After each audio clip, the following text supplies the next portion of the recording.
Gradwine, of course, is a peer-to-peer mentoring platform. We are not a consultancy. Please don't call us that. That term irritates me to no end. So we are a peer-to-peer mentoring platform, and we help out with the application process, right from your university shortlist to your application materials, interview prep, and application strategy and tips.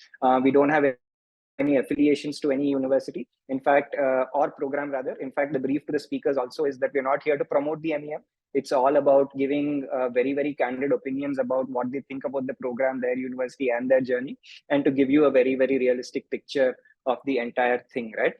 Just to tell our panelists and the audience, some facts that we are proud of. Just this year, in terms of admit stats, Duke, we've had close to 50 people accepted into the program out of a class of 160, 170 this year. Cornell, nearly half the class is ours.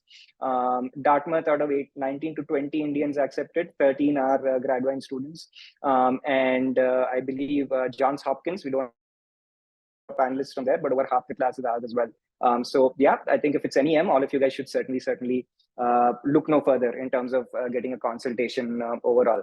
To introduce the panelists, of course, you guys have seen their profiles. That's why you've signed up. You're not here to hear me talk, right? I come and talk to you like 6-7 months of the year in any case. So you've seen their profiles. You know what they're doing at this point in time. What makes me super proud, of course, is that all of them are associated with Gradwine in some way, shape, or form.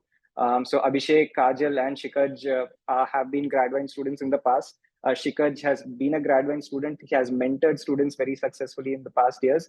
Shaurya is not our student, but that's not our fault. I think Shaurya is too old to be our student. I think both of us are about the same age. But I remember the very first conversation we had about the MEM, where I gave essentially half-baked information because I didn't have the experience back then. But yeah, all of them in some way, shape, or form associated with Gradwine. And I'm so happy and thankful for you guys to be spending these couple of hours on a Saturday morning to advise future applicants. These guys are not getting paid in any way or compensated for their time here. They're only here out of their interest and your interest overall, right? So thank you so much for that. And that will be, the end of my talking and ranting. So, all right, guys, I want to dive straight into the questions and right into the meat of it, right? Because there are so many and we have so little time at this point in time. So I want to start off with a very generic question. This is for all you panelists, right? I just want you guys to give an introduction about yourself, like, what you do and why you thought about the MEM in the first place, right? Like, why did you decide to apply? What were your impressions of it? Were you mistaken in terms of what you were expecting from the program? A nice introduction and your first foray into thinking about the MEM would be a great start. Shaurya, if you could, get us started, it would be great. Thanks, man, and thanks for making little ageist. But we're not that old. We're in our early 30s. So, all right. Why I chose the MEM, I'll start with that, and then I can maybe jump into what I do. To be honest, I graduated from undergrad wanting to not ever do anything with electronics and communication again. And I was really confused what I wanted to do. And this is many years before Gradvine. So I reached out to Shrikar, and Shrikar had got into a cool degree called MEM at Dartmouth.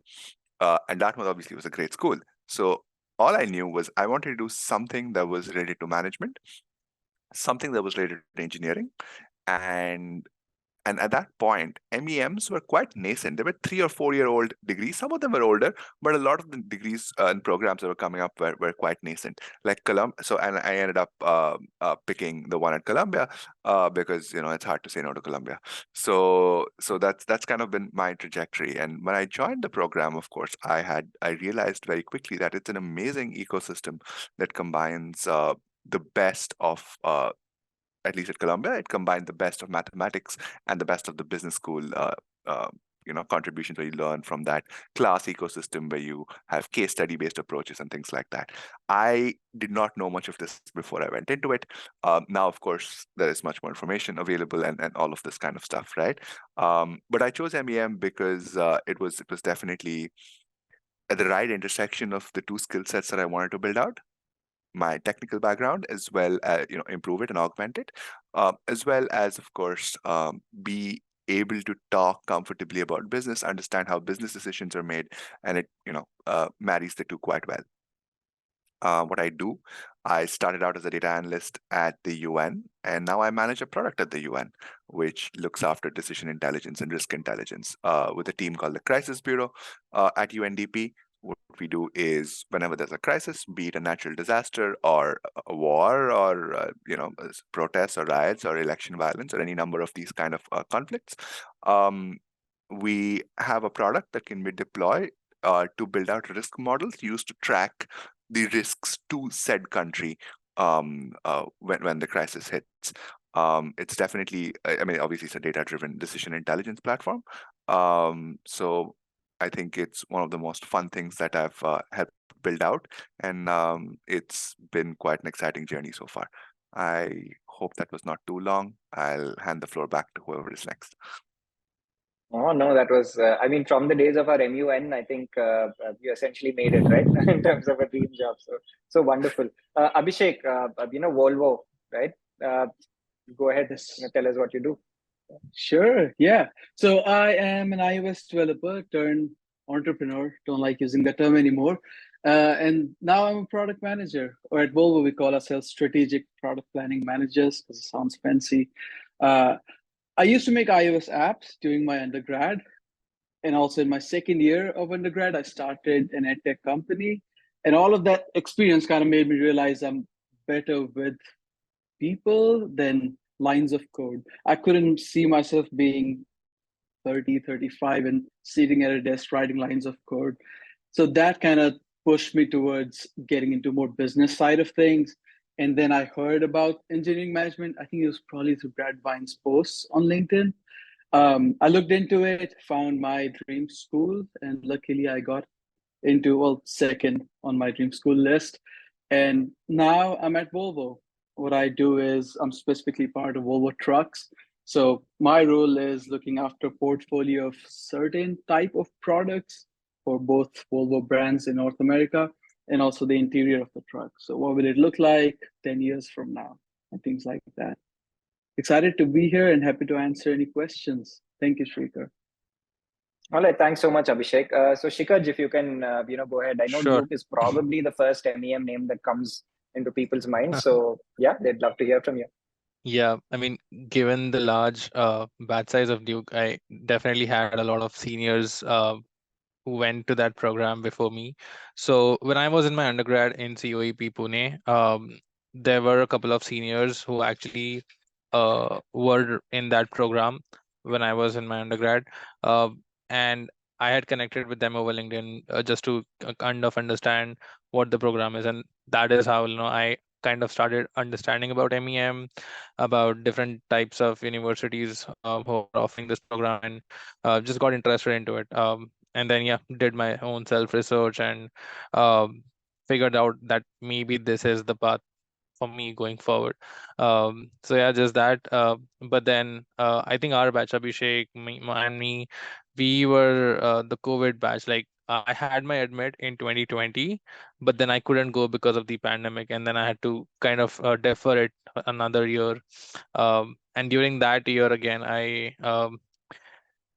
caught myself in entrepreneurship, did a couple of gigs, and then I think that experience also helped me when I was in MEM, because definitely entrepreneurship and that experience of working with people and solving those kind of problems do help you in MEM. So yep, and today I am at Adobe. That's where I interned during my MEM, and I converted that internship into a full-time job as a technical account manager. At Adobe, I primarily work with clients day in and day out to explain them about what we offer, help them understand it, help them use it, and just kind of strategically expand our footprint with those customers as well. So yep, that's about it.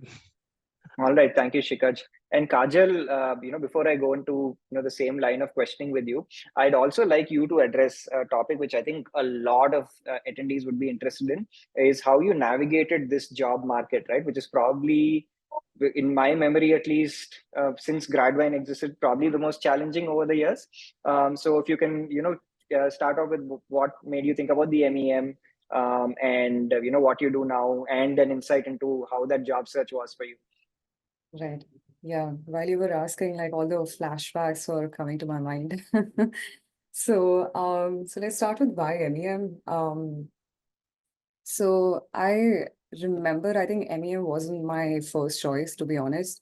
Like right after my undergrad, I think pandemic happened, and it kind of gave me enough time and like mental space to kind of figure out what I wanted to do. Because even I did my bachelor's in electronics and communication, so I knew that this is something that I don't want to do.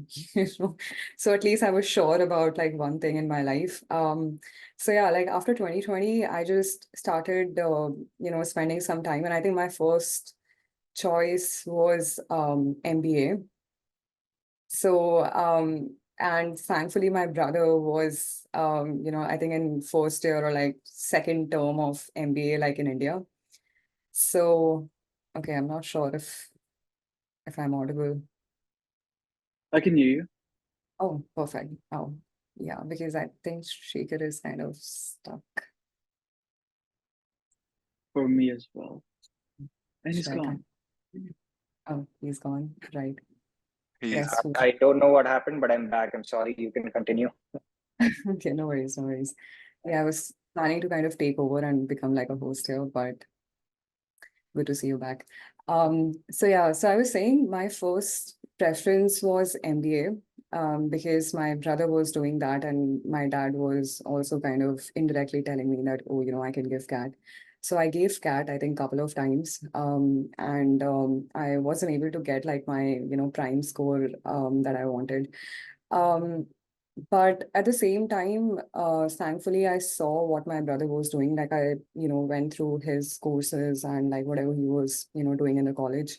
So I knew that it was kind of entirely purely management. So, again, I wanted to kind of retain my technical knowledge and kind of, like not take the risk of going entirely into management field.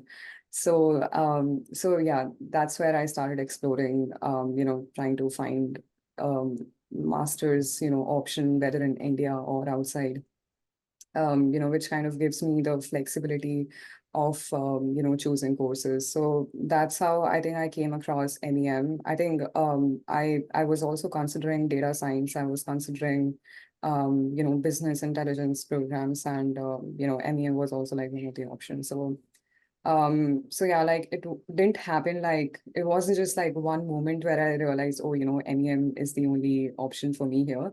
It was just like it happened eventually, like after talking to people, going through the entire process. So yeah, I'm happy that I did MEM. So that's why MEM happened. And so right now I'm working as a PM, product manager in Oracle, in database security domain. It's been, I think, almost 3 months. So far I'm just getting used to the entire, process, my product, people, the company in general. So it's fun. Coming to job market, it was, I'm not going to say it was, like tough or, like difficult or like the worst or anything, but it was, kind of challenging. Like in the beginning, I remember at least in a batch, it was kind of negative, kind of like the very first day we reached, I think the only thing we wanted to do was just apply, like somehow get the internship, somehow get the job. So I think that was the mindset, pretty much for everyone, at least in my batch. Um, so, um, so I'm not going to say that my internship search was, like the strategy or like the approach was good, because I was kind of applying for everything, I found on LinkedIn. Like, not gonna lie, like pretty much every role, everything. I wasn't looking at, the company, no research, just okay, if the job is open, I'm gonna apply. So probably it wasn't the right strategy, but I think I was one of the first people. I don't know how to get the internship. I think our program started by mid of September, and I had something like my Plan B internship by end of November. But still, I'm going to say it wasn't the right approach. I would have kind of thought about a proper strategy here, like instead of, hustling every day and applying for everything like mindlessly, I would have probably done something else. But yeah, this is what I did for internship. And for full time, I think more than applying, I think I kind of realized my mistake, thankfully on time, like it wasn't too late by then. I started networking more. To be honest, I never believed in networking. Like I was always scared of this word like networking, like so because in India, I've never done that. Like, during my undergrad, it was like we had, campus placements. So you just go there, like companies are there, like you give your resume, give the interviews. You don't really have to like talk to anyone else. So I never personally believed in networking, but like eventually I kind of realized after doing internship that and also getting my Plan B job, that pressure was kind of off my shoulder that, okay, now I can just like talk to people, like it won't, when I'm talking to someone, it won't show that, I want a job, like, straight up. So while networking, I actually wanted to know what the other person was doing, how people looks like, in this world, here in this country. So all these things. So yeah, I think networking really, really helped a lot. Okay. All right. Thank you so much for that, Kajal. And I think moral of the story, guys, for all of you listening in, try and go to a good school, right? I know a lot of people think that it's impossible or it's very difficult. It's not, right? If you do it right, there are some very, very good schools you can go to. Return on investment is the metric. There are certain schools, every single school that panelists have gone to here is expensive, right? Not cheap. It's expensive. I mean, we are going to discuss finances towards, the middle part of this interview, of this panel rather. It's expensive, but they're expensive for a reason. Cheap is not the metric. Return on investment is the metric, guys. And I think that is, the moral of the story. In a difficult job market, it is candidates who go to good schools who eventually end up making it to the job and the internship usually. And this is the next part I'm going to touch upon in terms of making it to good schools. And Shikaj, I'll bring you in right here. I know, I think all of you guys started the process early, right? And that's one thing I keep harping on in terms of it's like when they're thinking about applying to a degree, just start early, do your research early, prep for the GRE early, spend more time on your documents. I know the deadlines are in November, December, but what great things are you doing in the next 3-4 months to just procrastinate perhaps the single most important decision in your academic career? Spend a little bit of time on it, right? So begin early is one thing that I recommend. Shikaj, do you advocate that? And apart from that, what do you think you did very well with the application process, and what mistakes did you make that others? Yeah, I think I did procrastinate a little bit on some aspects, and then some on some other things I was pretty spot on. So definitely first do your own research to not depend entirely on others slash consultants slash mentors, like whatever. Like, do you have to do your own due diligence, because that's what's going to help you out in the end. And then understand the process, plan it accordingly. Give yourself enough time to prepare for GRE, maybe even a second attempt. There could be, like, I gave 2 attempts, but I ended up scoring the same on both of them. That's a different story. But yeah, definitely, like, if you want to give a second attempt, have some time for that as well. Give some time for the folks who you're going to get like LORs from. Like, you don't know when they are going to respond to you, so give, like, that is not in your control, so give them time as well. So yeah, I mean, plan the things which are not in your control, like, right, so that you have time for other things as well. And what was your second question? Sorry, Shrikar. No, I think you covered pretty much all Okay, of it in terms of perfect. general advice and any pitfalls to avoid. And in fact, I'm going to touch upon the programs that you guys are from, right? Because that's the beauty of the diversity of the panel. And look, there are no perfect programs, right? Some programs are too short, some programs the class is too big, some programs are in the middle of nowhere. I think we know which one we are talking about. But every program has its own pros and cons. So I wanted to touch upon from an admissions point of view before we go on to the within program and the after graduation process. While you were at the program, very candidly, what was the one thing that you absolutely loved about each individual program of yours, and what was the one thing that you disliked? I'm going to start this off with Shaurya, and then we'll move to Abhishek, and then Shikaj and Kajal. So Shaurya, if you can take it away. Thanks, Shrikar. So just what I liked and what I disliked, right? So what I liked was a couple of things. Let me actually start with what I disliked. So because the like list is longer, obviously.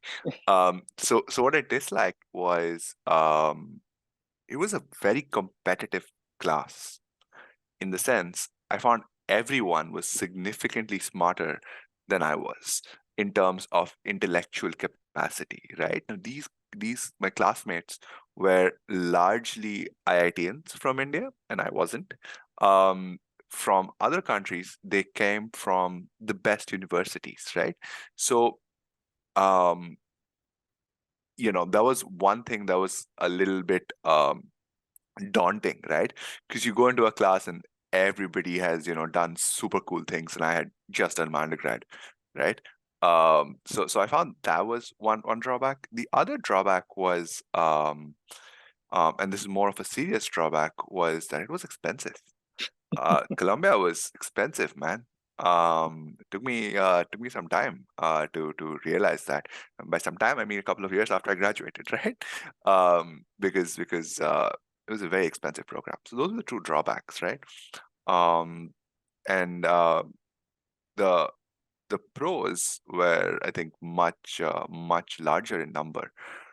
So the top thing was that it was Colombia. It was a great brand name to just be a part of that whole ecosystem, right? Like every year they would have prime ministers or presidents come talk to you at in the university. Then the professors who were teaching us were the top of the class. These guys were consultants who had worked with Bezos and Satya, and they were there was a guy who knew George R. R. Martin and called him George.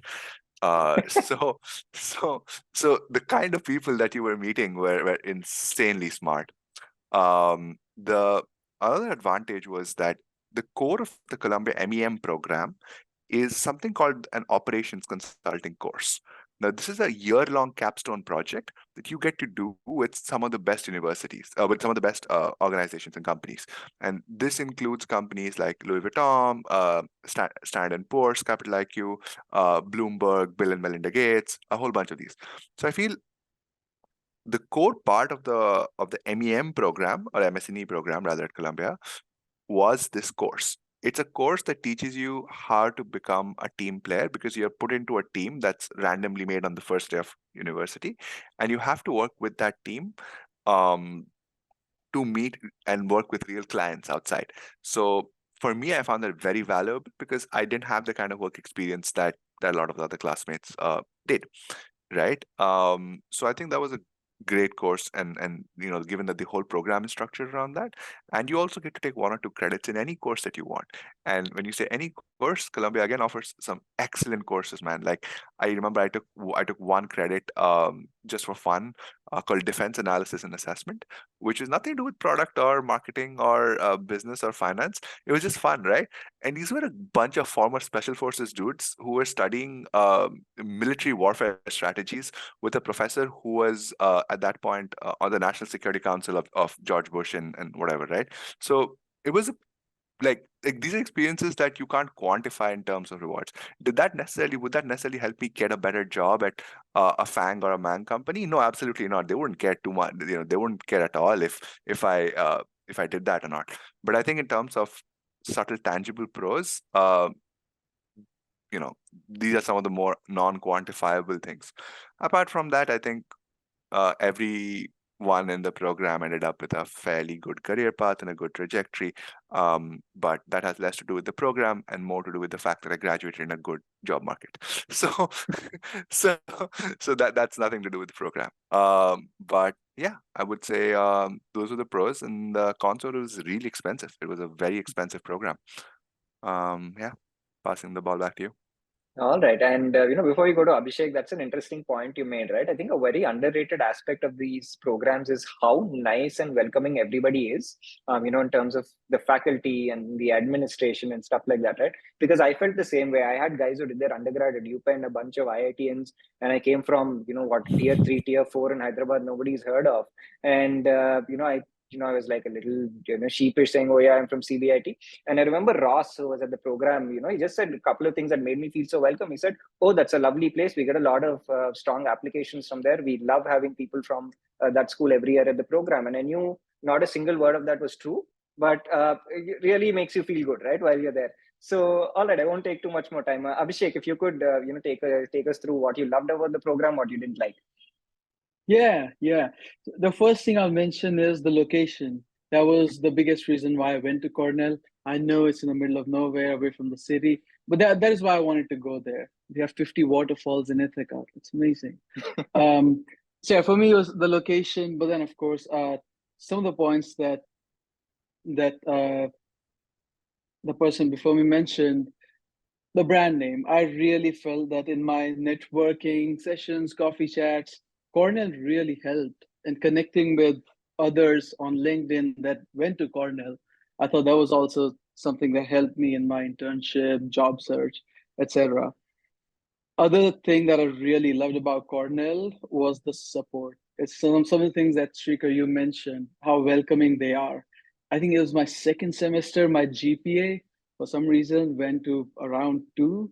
And it was a very, I guess, tough time for me. I was thinking, oh, what if they kick me out because of how I'm performing?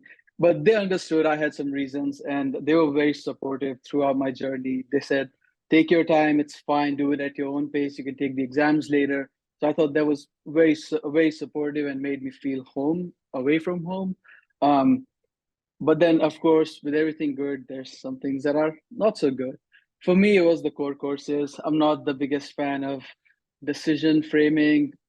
I think that's what it was called. And then data analysis. I like data analysis, but I mean, I don't want to do the course because I don't want to become a data analyst. So to me, I love the flexibility of selecting your business school courses or taking a wine tasting course. I miss that too. But I didn't like that we had to take these set core courses, and it just didn't align with what I wanted to do in the future. But having said that, I think it's important to understand that every student, if you talk to others who went to Cornell, they may have totally opposite experiences to what I'm saying. So it's really your own experience. You guys, people that are attending, you can hear us, what we're saying, but know that you can go to any of these schools and create your own story, and it will be completely different from what we did. So I think, yeah, I love Cornell. Of course, I want to go back. I visited Cornell a few months ago, and it was snowing. It was beautiful. I would say with the positives, there's negatives. One thing that I really regret was not taking advantage of everything that Cornell had to offer. And I don't know if it was similar experience for my other fellow mentors on the line. I always felt like I was in a rush to find an internship, to find a job, to connect, network more, make LinkedIn posts, and all those things. I didn't really enjoy the student experience and exploring things and really enjoying what Cornell had to offer. So I'd say when you get to your schools, make sure you take advantage. I know we all have to find a job at the end of the day, but also you're not going to go back to being a student. So try to enjoy the journey. That's so beautifully put. Yeah, it's so beautifully put. And, when you talk about courses, right, I think Kajal will be able to resonate with this. We had an optimization course the day we landed at Dartmouth, which nearly made me drop out, right? So that was one thing I hated about the program. So, Kajal, if you could take it away before we move to, Shikaj. Oh yeah, I remember optimization. Yes. Yeah, that was one of the course. But I think at the same time, we did have some really nice flexibility, like around the electives, at least. Like for me, I took a bunch of random courses like on AI, and I think it was called AI for Managers from business school. And then at the same time, electives towards product design and development, on data science, I think data analytics or something like that. So I think because of that flexibility, I think I was able to kind of, even though my courses were going in two different, like areas, still it was going in the right direction, like the direction that I wanted. So for me, I would say the flexibility was kind of, like one thing that I liked in that college, apart from optimization and a couple of other courses. But um, yeah, like if I have to say dislike, I think dislike would be like a strong word here, but I think location was definitely something which wasn't very nice. I mean, it was good for a few people, for some people who wanted to have like, life away from the city, but for me, I just wanted to like explore more. So there were limited places, limited chances of, exploring life, outside class. Um, and also one thing that I didn't like was, I think career fair.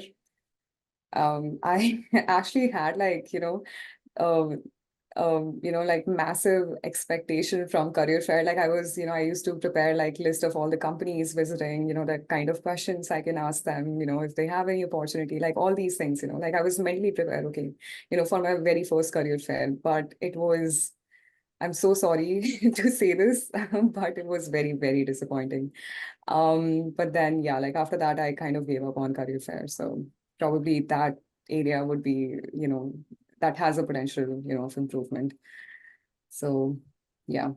Yeah, I think, yeah, career fair was a little bit of a shocker for me too, because I didn't know what the heck was going on there, right? Like nobody seemed to want to talk to you. And of course, in terms of the electives that you chose also, I remember, I was doing the same thing. I was picking one from operations, one from marketing. We had courses from Tuck. We were all excited. And, it's like I want to learn everything before, a person with 4 or 5 years of experience with me, who was a part of my cohort, whacked me in the back of the head and said, "What are you doing, you monumental moron?" There has to be some sort of coherence with, the elective pool that you're taking before I realized. All right. So, Shikhaj, Yeah. Duke, right? The flagship MEM program. What is the reality of it? It is true. I think the first thing that I personally liked about the program was the biggest class size. I know some folks don't like the big cohort, but for me, it was like I just have to, maybe handle that competition when I am at Duke. But once I graduate, I'll have 200 friends on my WhatsApp group working with different companies who I can just, reach out to whenever I want. So that was like one big advantage, definitely. Uh, so yeah, because definitely you're not competing with them for the job market. It's just like the part-time jobs in campus that you will face that kind of competition. Um, I think the second thing that I liked about Duke was the flexibility and the type of courses that we had. Like we had the option of taking some courses where we get the chance to work with startups and like small companies near and around that region, and then do some kind of market research, product management kind of activities with them. So uh, those kind of exposures and even like putting those experiences on the resume definitely like boosts your chances and the storytelling that you have in those interviews, because those are all US experiences, and US experiences are like given more importance. So that's what I realized when I was interviewing. They are given more importance than your Indian experience. So definitely like those kind of help me. Some downfalls maybe, I mean, they could have had we I think Purdue has this program of CPT, where you can do 6-month internship. I don't know what they call it exactly, but Co-op. we did not. Yeah, co-op, right? So we didn't have that option of co-op earlier, but I have heard that it's allowed at Duke right now. So they are good at taking feedback. definitely. That's one thing that they do nicely. So, yeah. All right, thank you for sharing that, Shikaj. And I'm going to touch upon Shaurya and Abhishek again, because see, the last couple of years, right, everything's about product management, right? You want to become a product manager, you want to be at Meta, you want to be at Amazon, you want to be at Google, and you want to be at one of these companies. You guys, sort of, I know that Shaurya, you're a product manager at the end of the day, but again, not the typical role that anybody envisions when looking at an MEM program.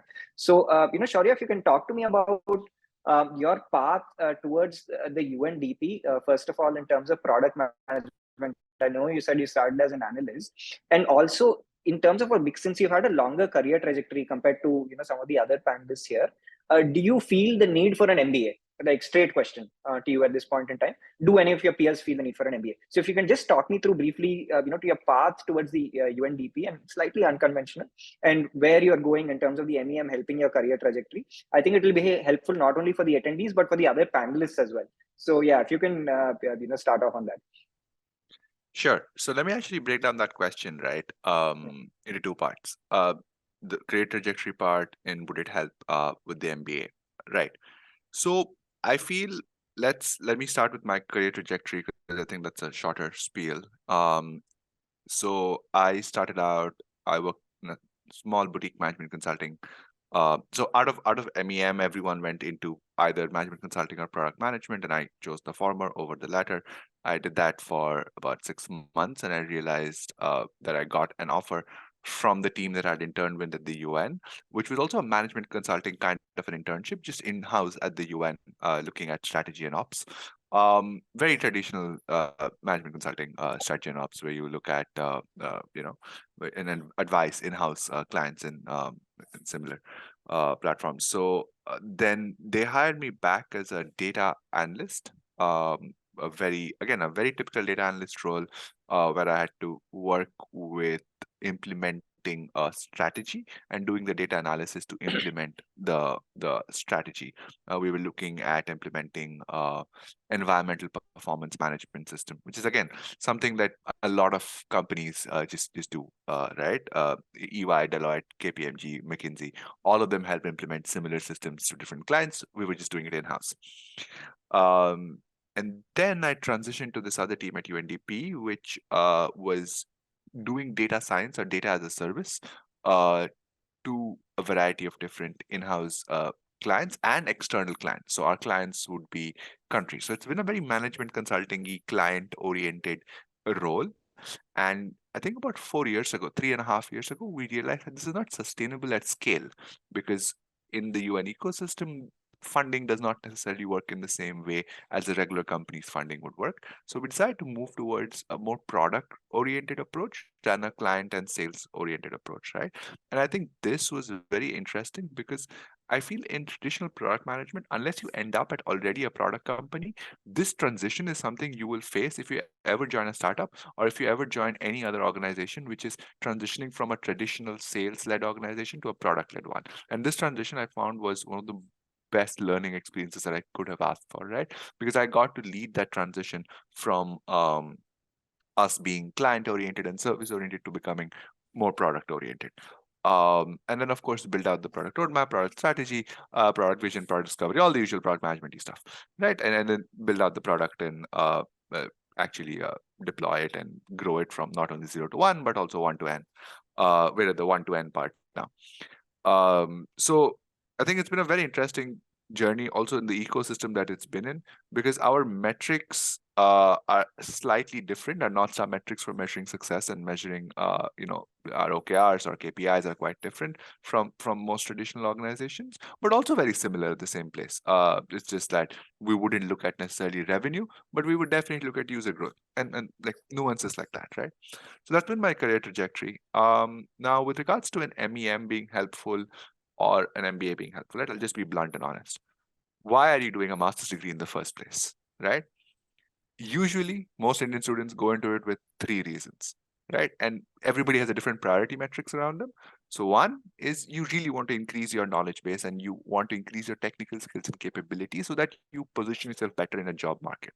The second is access to the job market, like immigration. Come on, let's be honest. Everyone is doing this master's degree as a foot in the door to immigration, right? And the third bucket, which is a rather nuanced one, and it's not really a priority for a lot of people, but is a quality of life kind of a thing, because there is some perception that quality of life in the country that you're trying to immigrate to is a higher. These three are not collectively exhaustive. People might have other priorities and reasons for moving, but at least these three happen to be somewhere at the top, right? So on the second bucket, I meant immigrating for higher money and higher pay and all of that. FANG or any other companies. And the reason people love FANG is because it offers you a certain amount of stability plus high pays plus the brand names, right? So this is why people like these three things, right? It's not necessarily that only FANGs do the most cutting edge product work or any of those. It's impossible to say that, right? Every company does pretty cool, interesting work. Well, most companies, not every company. So I would say, do you really need an MBA? Why? Right? What is it you'll get out of the MBA?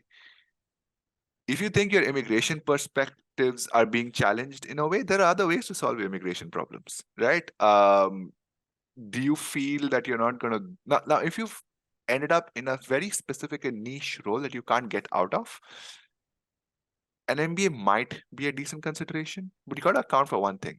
Once you've done an MEM, you've already spent 2 years or a year and a half not earning and putting in a cash deficit, right? So if you're fiscally conservative, you might want to consider that aspect of it, right? Is you're going to spend 2 more years sinking in money and not having an active income, right? Unless somebody's paying for your MBA. If you work at McKinsey or a BCG, they will pay for your MBA, right? By all means, go ahead and do it. It's a 2-year great course to build some of the strongest networks that last you for the rest of your life. So I would say really measure what is it that you want to achieve from both your master's degree that you will be going into, be it immigration, be it a better career path, be it being closer to your wife, girlfriend, partner, whatever it is, whatever your North Star metric is, evaluate those 3 or 4 metrics and then take a call. I don't know if I would ever do an MBA. I wouldn't mind actually considering doing a PhD if I really found a topic that was interesting enough, but definitely not an MBA.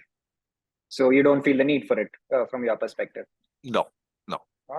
All right, fair. Abhishek, Volvo, were you targeting all of the traditional PM, hiring at, the FANG companies, and then you ended up at Volvo, or were you targeting companies like this right from the beginning? So how did it work out, very honestly?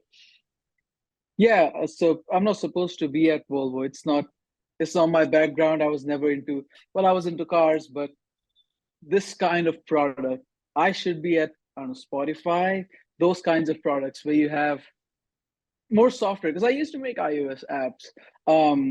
What I did do was apply blindly to all the jobs I found on LinkedIn. I would go on LinkedIn, filter by past 24 hours and apply to everything I found. I don't know if that helps. I'm not sure. But if you're more intentional with your job search, I think that may be a better approach. In my case, it was October 2021. I applied to this position called Strategic Product Planning Intern. And then I forgot about it. In March, Volvo reached out and they reminded me, hey, you still interested for an interview? And at that time, I kind of made up my mind I don't want to do a summer internship. I'll probably travel or do something of that sort. But I was like, it's fine, I'll give it a try. It doesn't matter, it's a 1-hour call. But in that call, those interviewers impressed me so much, talking about their work experience and just the questions they asked. I was impressed more than, I don't know, maybe they were impressed by me too, but I was more impressed. And so I had to join that team specifically. And throughout my internship, I had absolutely amazing experience. So when I went back to school, started looking for a full-time job, I was interviewing with 4 other companies and 2 of them were the big tech. But when my manager reached out with a full-time offer, I canceled all my other interviews and I said yes to Volvo, just because I had absolutely phenomenal time there and I knew it was exactly what I'm looking for. The reason is, when you think of software, it's pretty straightforward. I mean, you have the users that use your software, you're maybe solving some problem they have. But when you really think about Volvo or transportation trucks, I can clearly think of the impact that it's having on the real world. All the goods that move around the world, construction, passenger vehicles, Volvo plays a very important role. And so to me, it was just the impact that Volvo has, but also through my internship, I understood that Volvo, I shouldn't say this, but Volvo sucks at software. And I thought that there will be a lot of opportunities for me to contribute. And I think my manager thought the same. That's why they hired me. Weirdly enough, the team that I'm in, those guys have been at Volvo for 20 years, 30 years. My manager has been there for 47 years in the same company. So for me, it was a lot to learn. I mean, I'm doing the same thing that those guys are doing, and they've been at Volvo for 20, 25 years. So for me, it's a thing of honor, but also just the learning I have. I mean, 2 years after graduation, I'm doing the things that you get to do when you're 10, 15 years into a role. So that's something really cool. And then of course I get to work on some of the things that I have background in, which is software. So I got myself involved in the software, the infotainment system, the design of the interior in the trucks. So I really appreciate the flexibility that my manager Volvo has given. And then of course everything about the brand itself, the history behind Volvo, that is something that resonates with me. And my long-term goal is to move to Sweden. I don't want to stay in the US, and Volvo is Swedish. Their headquarters are in Sweden. So everything kind of aligns. And that's why I'm here at Volvo. Okay. So here's the thing, guys. Like when Sorry, you get Shikhar, mentored, one yeah, quick thing. Go ahead. Sure, yeah, please. I just wanted to tell Abhishek that I actually have a high school friend who worked at Volvo in Sweden, and she says the same thing. So it's Oh, good to wow. hear this, that they have this kind of strong employee loyalty, which is kind of missing in today's organizations. Yeah, that's wonderful, right? And I was going to tell the attendees that look, your master's journey, the job search and stuff like that, right? It's so nuanced, and I think the common theme among what the panelists said today was you build your own path, right? These programs are so flexible; they offer you so much value in so many different ways. It is really up to you in terms of how you navigate the job search, how you make the most of your electives. And a lot of jobs happened through focus, a lot of jobs happened by chance, right? You cannot plan these things. I see applicants coming to me and telling me that, no, I want to work in cybersecurity product management at this particular company. I'm saying, boss, don't go in with such a closed mind. You are going to the program for it to broaden your horizons and enhance your mindset. So don't go in with a closed mindset. And the other thing, of course, is when you speak to mentors to help you out with the process, with your shortlist, your applications, you're not just getting that advice for that application, right? You're getting such a nuanced perspective, an honest perspective. And that's how the mentorship here works as well. Now, I'm seeing a lot of questions come through, guys, and we are going to start answering your questions in about 10 minutes. 100% guarantee we are not going to be able to cover all your questions because we have a hard stop at 10, right? Impossible, never happens in our webinars. But if you want your questions answered personally, you can always schedule a free consultation call using the link that my colleagues will put out in the chat box, www.gradvine.com. As an added bonus, if you guys are planning for the MEM in fall 2025, if you schedule the free consultation and sign up for a service with us before the end of the month, I will do your shortlist personally, right? And I've been told that it is fairly valuable. So if you think that you see value in that, then definitely sign up for a free consultation. Speak to our team, have an open and candid conversation about how we help. And once you sign up for that and you sign up for a service, I will be doing the shortlist for you, and we can have a very nuanced discussion in terms of the curriculums, the programs, the career outcomes, and things like that. Now that you've listened to my shameless marketing pitch, I'm going to ask a very, very relevant question that is going to benefit all of you. So this is reward for your patience for listening to me. I'm going to come to the ground reality and some hard facts. These programs are expensive. All right, and I want short answers from the entire panel. If you don't mind revealing to me, how much did the program cost you? How did you fund it? How long did it take for you to repay the education loan if you took one? Or if you've not finished repaying it, how long do you foresee it taking, right? So Kajal, if you can start with that. And if you got that 40% aid from Dartmouth, then that's a little bit of cheating. But if you did, then, by all means, go ahead and talk about it. Yes. I think for me, the total tuition fee was around 60K. if I remember it correctly. And I did get the tuition scholarship, tuition award, whatever that word was. But yeah, it was 40%. So, like remove 40%. So I think I took a loan of, it's just so weird, I'm remembering all the numbers. I just try as much, like as possible not to look at the numbers, but I think it's somewhere around 30K. So I guess it shouldn't take long, hopefully. So let's Yeah. see. I think you've done really well with the numbers. I think Shaurya is like very, very annoyed with that number at this point in time. You've done you're very good with the numbers. I think it shouldn't take you long. Abhishek, how about you? Cornell's expensive, we know. Oh, it sure is. I'm trying to remember. I think it was $25,000 per semester. And I was one of the students who did 3 semesters. So multiply that by 3. I did have $20,000 scholarship. So that helped. And all the other tuition, I had to take a loan. And I'll be done with my loan next month. I have about $2,500 left. And I think I'll be done next month.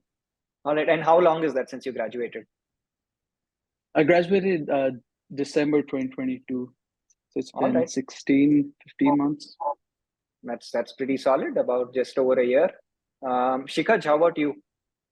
Yep. So I think it was around 75 to 80,000 for me, not like including everything, tuition, living, everything. And then I think when it comes to repayment, it really depends on how much early you want to repay. Like I'm not repaying it early because I know I can make so much more by investing that money. So yeah. Okay. All right. That's fair. Shaurya, you said 2 years, I know, but talk to us about the financial nightmare that is Colombia. 18 months, 110K, everything included. 70K for tuition and another whatever for living and expenses. The good news was the internship, because it's, you live in New York, they pay you quite an large amount of money. So yeah, and it took me about a year and 6 months to pay it all back. I earned about 18K in during the course of the program through either TAs, consultancies that I could pay back. That was disposable for me to pay back over 18 months. 18K is not much. It's about 1K per month for me to pay back, and then the rest about a year and 6 months ish for me to pay back. All right. And So I'm not a fan of debt, so okay. it's just Okay. So is it fair for me to say that within your OPT period, by and large, you should be fine to repay your loans? Is there any risk to that? All of you guys, I want an opinion. Depends on your interest rate. All right. So yeah, sure. Yeah, go ahead. I think since we are on you, yeah. No, it just depends on the interest rates. Okay. What interest rates you got the loans at, and Okay. how much disposable income you're getting out of your job, Okay. jobs. All right. And Shikaj, how about you? Do you think it's safe to assume that you should be okay by and large? Yeah, definitely. 3 years is much like you can get a car, even save some for your home. But yeah. Okay. Abhishek, I want your opinion. Kajal, I'm not going to ask because that 40% aid is like a cheat code, right? At Dartmouth. So, all right. I recently got a car, so I think it's kind of, yeah, it's a lot now. So Okay. Yeah, I'd say, Shrika, I'd say you easily can. I mean, 3 years is a long time. I would have paid my loans sooner, but I bought a car, and since I'm under 25, it cost me a lot, insurance and everything. But yeah, for sure. I mean, I like to spend a lot, invest, save, and I've been able to do that in less than 2 years. So I think 3 years you can easily pay back all your loans. But of course, it depends on the interest and really how are you with money? I think that's also important, being financially educated, learn something, expand your knowledge, just be smart with it. All right, that's fair enough. And that is, some advice, and it's so great to be, validated by all you guys, right? And when people say the US is expensive, the US is a difficult job market, you won't get green card and all of that nonsense, and therefore I'll go to the UK. and like, smacking my head saying, you're not going to get your first job, boss. Like, you don't want to sink like 35, 40 lakhs. You'd rather invest like 60, 70 and pay it back and reap the benefits of the system, and probably the best job market in the world. And that's what I keep trying to tell people. And they say that, oh, you're promoting the US, you're selling it. I'm like, I'm not big enough to do that. But it is the biggest job market in the world. The OPT is friendly, and you're not going to get a green card, right? Nobody's getting a green card. My elder brother didn't get a green card. I don't think of our parents' generations are getting green cards at this point in time. So that's never a point of discussion, right? So in terms of ROI, like you guys have said, fairly solid when you go to good programs. And I think we have 2 minutes left before we jump to the questions. The reason why I'm not covering the other questions in our script is because they are, being asked by the students themselves. So we can, jump into them, and I'll pick up questions straight. But yeah, before we go into questions, just your experience with Gradvine, because I think this is a Gradvine hosted webinar. We have to do a little bit of marketing for ourselves. But again, we've not given you any script on this. But can you briefly describe, your relationship with Gradvine? Shikaj, I'd like to start with you because you've seen it from both perspectives, as a student and as a mentor who's guided so many students to the Dukes, the Cornells, the Dartmouths of the world, right? So if you could start us off with that. Sure. I think it all started with that free consultation call with you. And I think I was really lucky to get it with you directly. So yeah, and then I'm sorry to interrupt there. At that point of the year, Suraj and I were taking every single free consultation call. So it was yeah. 20 calls a day. So no luck there. It was a 50-50 Okay. chance. But sorry, go ahead. Nice. Yeah. Yeah. So yeah, it all started with that the free consultation call. And then I think you guys were really clear that you're not going to write anything for us. It's all going to be like our story and the way we want to relate.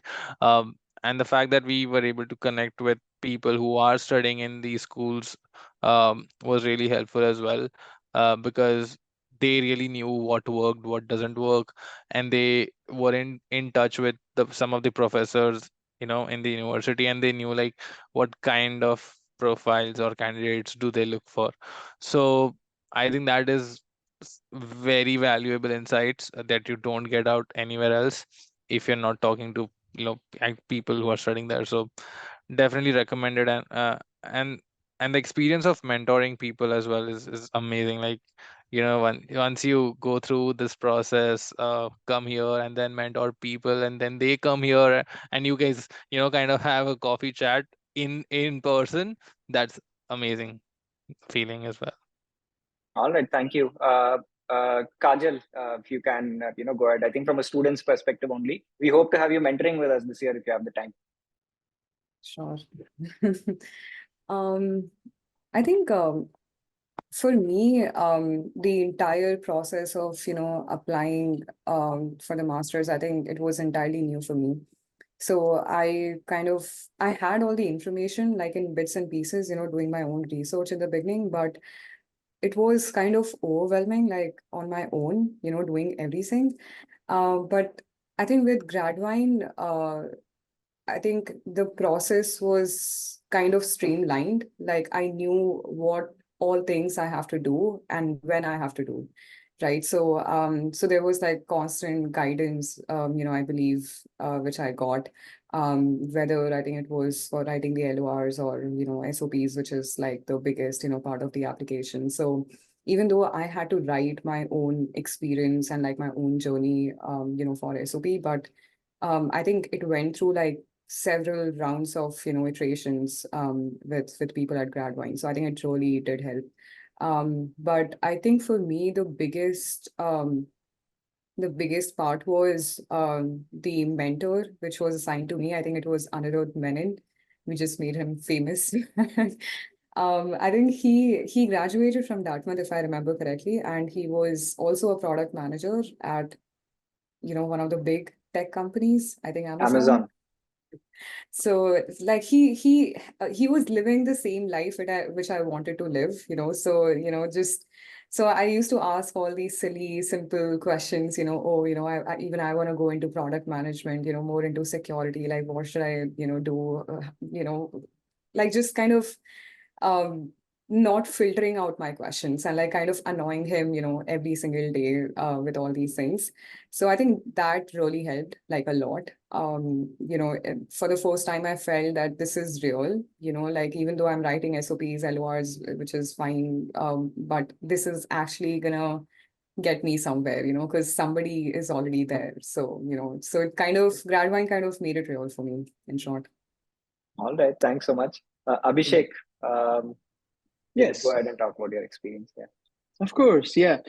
I would like to clarify that I did not sign up for services. I wasn't a student, but I did interact a lot with your posts and Gradvine. And it was Gradvine's post that introduced me to engineering management. Then I looked further into it. And I always like to associate with good brands. I mean, I took a course on branding at Cornell. And so the more I learn about it, I like to associate with brands that really believe in what they're doing and they're good at it. You have so many admits to all these great schools. And so I did sign up to be a mentor. We made a post on LinkedIn, but I think we just didn't have time to actually get into mentoring students. That was my story. But I have a lot of friends from Cornell who used your help, who had mentors from Gradwine. And I'd say it's just when you don't have, let's say, time or you're overwhelmed by your application, a lot of times you don't really have all the pieces in place to do your best to put a strong application in. I think in those cases, a little bit of help surely it can do wonders for you. I have a lot of friends who took help from Gradvine. So I'd say surely give it a try. I know you have great mentors from amazing schools. I highly recommend others to try it out and see how it helps you. All right. Thank you so much for that, Abhishek. And yeah, we take pride in the content that we put out. Earlier it was a lot on LinkedIn, but we're doing a lot on YouTube. So we get a lot of messages saying that we looked at your content online and that really helped us out. So thank you for vindicating that. That's super useful. I'm going to jump into the questions because I think there are several. And I'm telling you straight, guys, there is no chance we are going to be able to answer all of them. We have about 20 minutes to answer a few. I will pick questions which are useful for the larger group as such. Answering one would help clarify doubts that the others may have in their mind.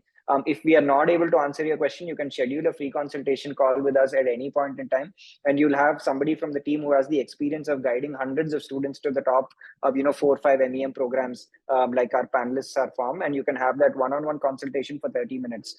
So please don't hesitate and do that. We will try answering your questions, but if we are not, it's not due to a lack of effort. You can see that we are going really fast and talking nonstop, right? So jumping into your questions, Arun asks, and I'd like maybe a couple of opinions on this real quick, right? Does the CGPA play a large role in getting an admit into one of the MEM PC colleges? What else do you think plays a major role? And I think, Kajal, I know that Dartmouth has a very holistic cohort, so does Duke. Can you talk to me about whether GPA is the most important thing? Do you know people who, with very different work profiles or lower GPAs make it as well? I think there is no like a cutoff for the GPA, like you have to like have this much to, to be considered. But in my opinion, I feel GPA did help when I was going for, I was, looking for jobs. Because, yeah, like they, look at your profile. So they don't really have the entire picture of what you're doing, at Dartmouth or what you did before. So they're just looking at what you are showing them. So, when I write like my undergrad CGPA, and for Dartmouth, like we don't have GPA like as such. So it did help, like it did help like showing like a number, like a good number to companies. But for Dartmouth, I would still say that, if you have like a good profile other than your GPA, like if you are doing some relevant certifications and, all these things, then probably it will be fine not having like 3.9, 3.8, you don't have to like beat yourself for big numbers, but have a good balance, on your overall profile, I would say. So yeah, like mine was 3.1, like out of 4. So I guess like, yeah, average. And a follow-up to that, because it lands in the realm of the questions that are showing up. Do you have people who are largely freshers? Do you have largely people with 2-3 years work experience, or did you have people with 5, 6, 7 years work ex as well? I would say average age was 25.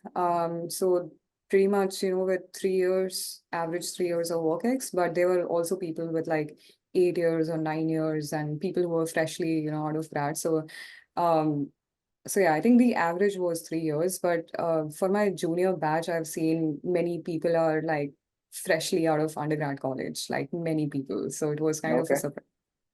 So a But little bit of a mix. yeah. A- I would say And how about, work ex. all right. And how about the rest of you guys? A similar mix? Shaurya, how about Columbia, back in the day?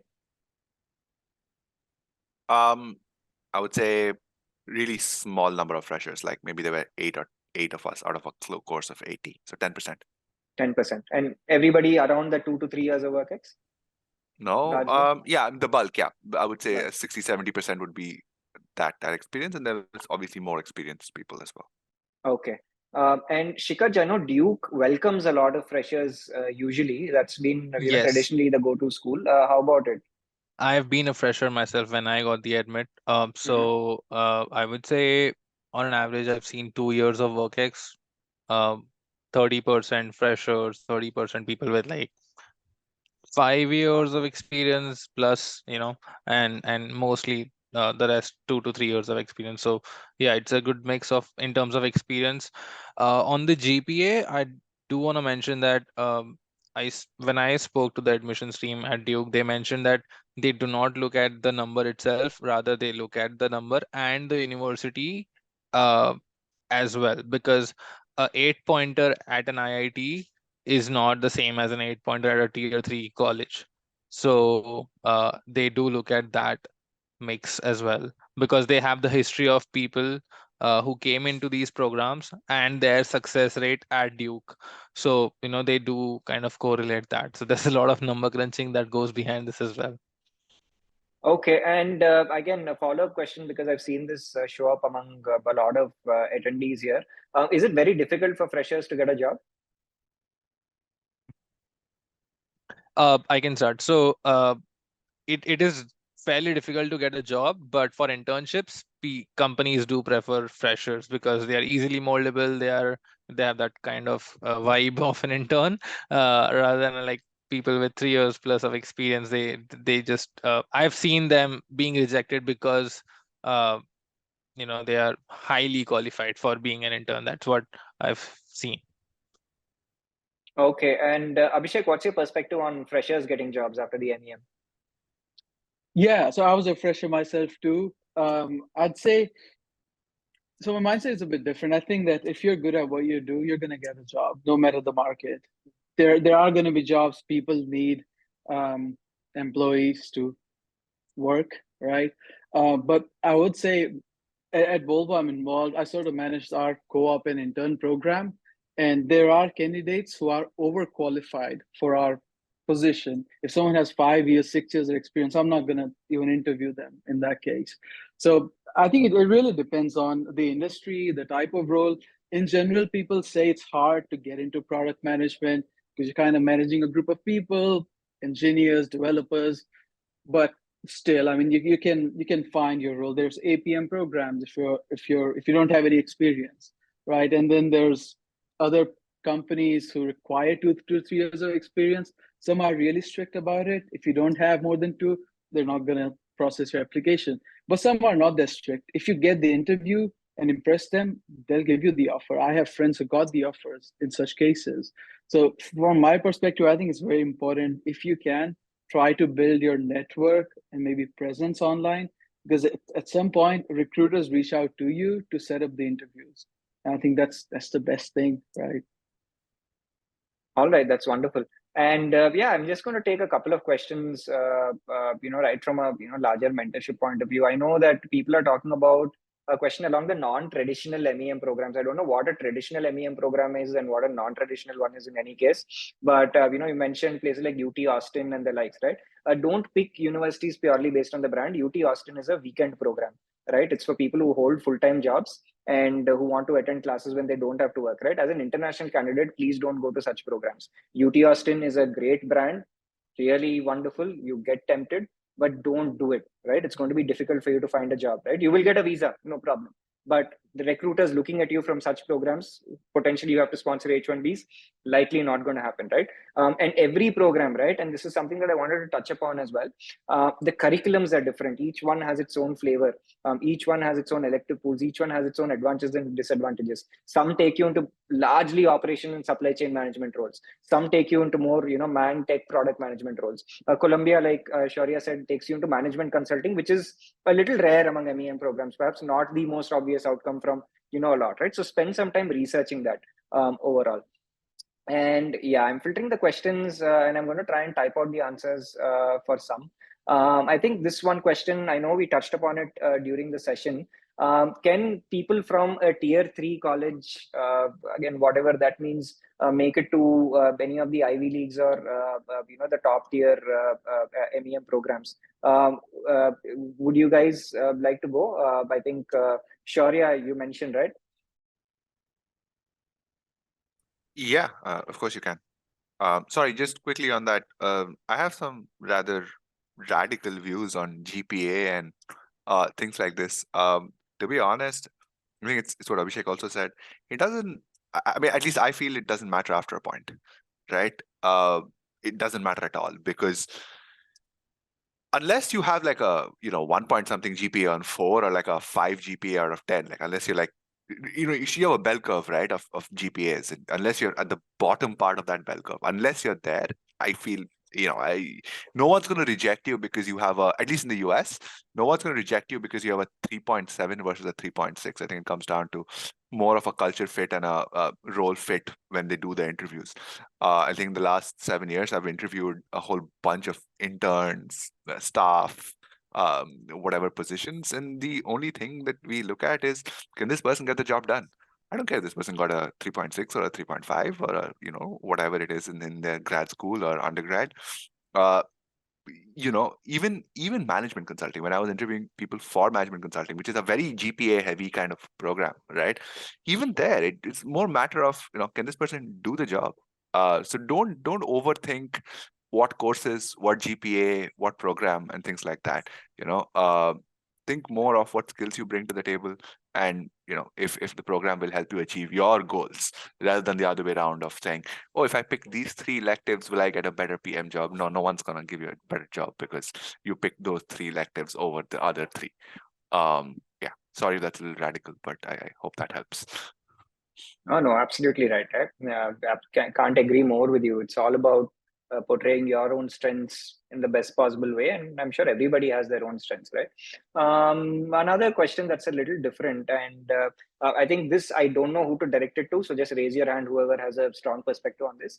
How much weightage do projects and publications hold in getting into the top universities? I think whoever's answering that, can we split that into research papers and general projects, because projects are obviously important, but how important is research? Who wants to go? Just a show of hand. I can right. take it up. Yeah, go ahead. Research Yeah. papers. I think by the time I was applying, I was filling out, the applications, master applications. I think I had 3 publications, and to be honest, I had no idea. I did not really reach out to anyone to kind of know whether this is going to help me or not. It was purely out of my interest. Like, back then, I think I was kind of interested in ML and, machine learning classifiers. So I had like 3 papers on that. But to my surprise, when I gave my Dartmouth interview, they did ask, maybe it's more about, okay, what you're putting on your profile, because they're gonna, kind of formulate your their questions around, what you have done. So maybe I had, for my personal profile, I had research papers, I had projects. So I think the questions revolved more around that. And since I wrote those papers, so I knew what was in there. So I was able to kind of tell them, naturally, like I didn't have to like prepare anything else. So I think, like if you're publishing a paper, probably do it out of your interest. Don't do it because like, it will get you somewhere. And even for projects, I think for me, it's the same case. Probably others might have like a different opinion on this, but for me, it happened out of interest. And even I would recommend, if you're doing anything, if you're spending any, of your precious time, then probably do it like out of your interest. Okay, all right. And thanks so much for that. I think that makes a very, very clear answer. And that sort of segues into the next question that people have. And this is a common thing, a common theme. I'm summarizing these questions, right? Is, okay, I don't have any management related work experience. I haven't done any management related projects. I've done only purely technical stuff.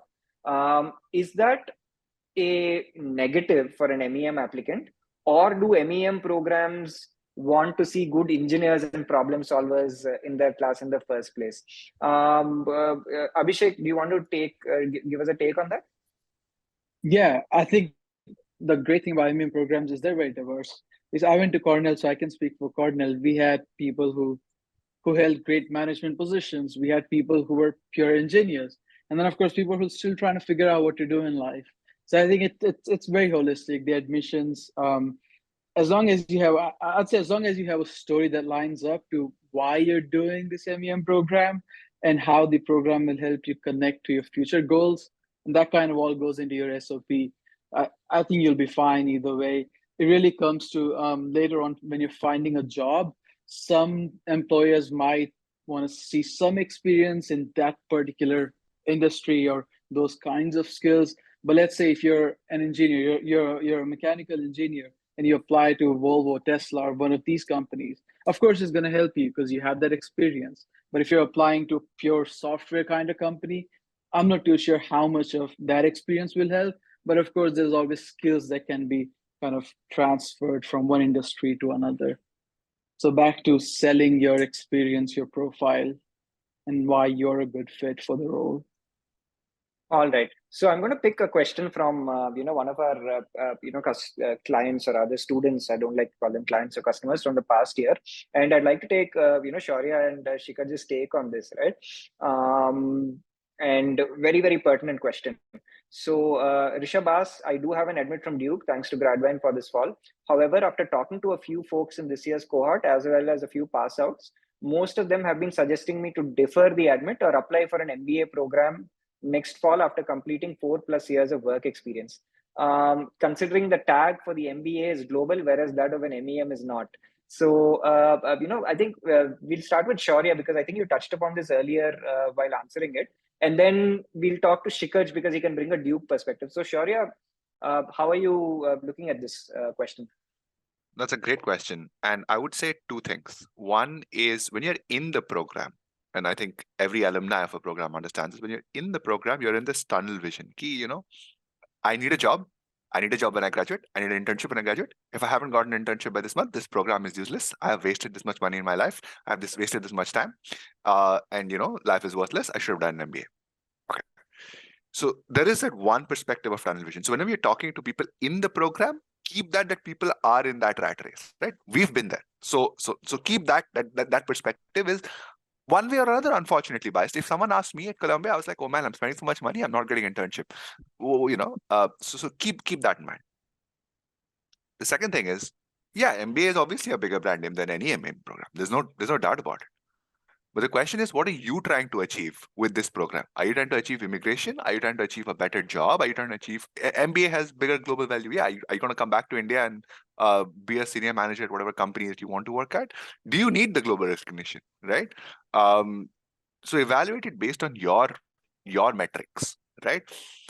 What worked for your seniors may not work for you. What didn't work for them may work for you. And there's any, you plot everything on a 2x2 metrics, right? 2x2 scale, right? Do you think that what you need, you will get from the MEM, then go do the MEM. If you think your senior is not getting what they're getting from the MEM, find out why. And keep that in mind that when they're in the program, they have that tunnel vision. This is not to discount what they're saying. An MBA is obviously a better brand name than an MEM. I will not be the first person to deny that. It also is more expensive. It also is harder to get into. These are also two factors that you need to consider. So yeah, it's what you want to achieve and optimize from it. If they think your profile is really good for an MBA and you can get an MBA, you're willing to spend that money, yeah, go to the MBA, absolutely. If you think you can get in with the MEM and achieve what you want to achieve, then do the MEM and achieve what you want to achieve. And before I move to Shikhar, I'm going to summarize that with one statement: twice the cost, with not much of a delta in terms of starting salary at this point in time. So is return on investment your target? then the MEM does make sense. If you want to break into product management, why would you spend double the amount for perhaps very similar roles? So I'm not saying one is better than the other. What makes sense for you? That's the decision you have to make at the end of the day. So Shikaj, what's Duke's situation Yeah. for the candidates? And Uh, one Go line ahead. very quick. Good.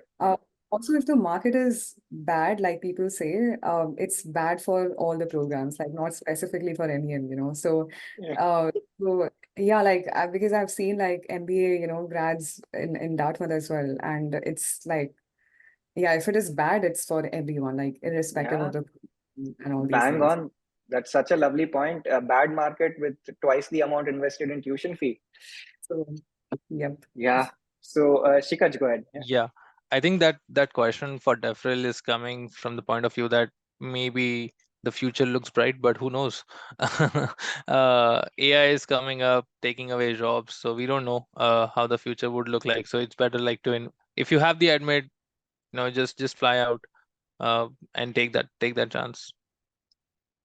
Right. And look, honestly, none of the panelists gain anything by saying this or promoting the MEM or anything of that sort, right? They've graduated, they're having great careers, they've seen their friends graduate from the program. Whether you go to an MBA, whether you go to an MEM, it doesn't matter. Same with Gradwine. We help with MBA, we help with MEM, we help with CS, we help with data science, we help with Australia, we help with France. We'll send you wherever you want, right? So we don't gain anything by telling you one thing's better than the other. But I hope you can evaluate the opinion shared objectively and take a call, because at the end of the day, it's your decision. Once again, we have about 3 or 4 minutes before I'm going to have to end this webinar. No chance we are going to be able to answer all your questions. If you have questions, please don't be shy. You can have a free consultation call with my team and have all your questions answered.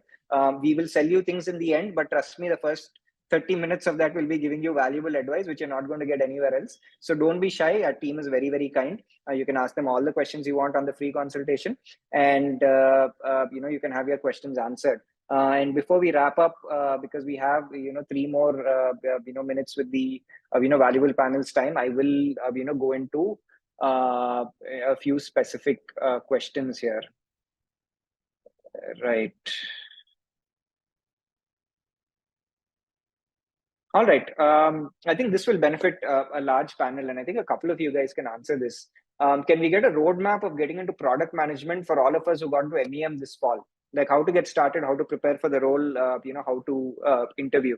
Kajal, you've done it the most recently, so I think your memory will be fresh.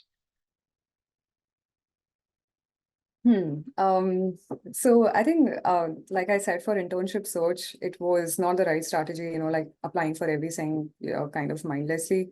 But, I got something like my plan B internship. So I think in that way, it worked out pretty well, because like some sort of pressure was off my shoulder, and I was thinking that, okay, now I can network, with some peace of mind.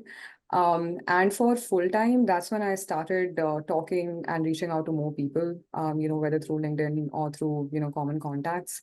And I remember, I think, talking to, probably 2 or 3 people almost every single day, like, I think starting from December. So I think my motive was not to ask for referral like directly, or to kind of, show them that I want a job, because I already had something. So I just wanted to kind of see, how the product management is looking for them, and, how they are doing in their field. So I was talking to people, like in different departments, not just security, but, like different domains.